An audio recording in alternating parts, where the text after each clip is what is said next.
Looking through the photos I took, I really believe that you really don't need the newest gear with you. Capture something really beautiful. And in these photos that I'll share, these are shot on Fujifilm's ACROS plus R film simulation, and as I said, with the XT20 body and the Fujinon 18 to 55 with OIS. In these photos, I really think the film simulation brings out every texture, every grain of sand, ripples, and water.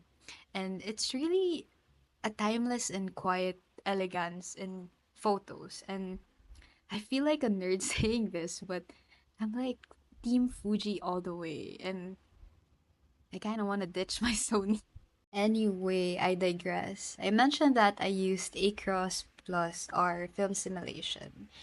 What it does basically, it's a black and white film simulation amongst Fuji cameras, and this is based on their famous Acros film stock. But this specific simulation has a red filter applied digitally. That's why it has the plus R. What it does is it gives you more dramatic skies as the red filter darkens blue, so the sky looks moodier and more powerful.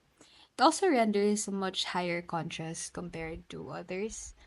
Um, in these photos, you can see that shadows go deeper while highlights stay soft. So it gives your photos like a punch. May suntok siya. And it's almost a sculptural look. And then what I love about this is the smooth grain.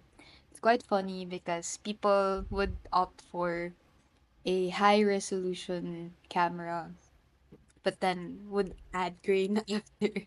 But I'm a fan of putting a bit of a smooth grain. So Across is very famous for this very fine, beautiful film-like grain that looks natural and I'd say emotional. It's neither noisy nor harsh. So, perfect talaga. And then, siguro last quality of this film simulation that makes me salivate. Can I say that? Anyway, it gives you gentler skin tones. The red filter, it makes the skin look a little softer and more luminous, which, you know, makes people like here, my grandfather look tender, timeless, and also a bit heroic, I'd say. So, in short, I'm a sucker for A cross plus R. And I love this, and I prefer this than the monochromatic one kasi that guy is a bit flat, and this is just oomph in your face. That concludes my short photography essay. Yippee!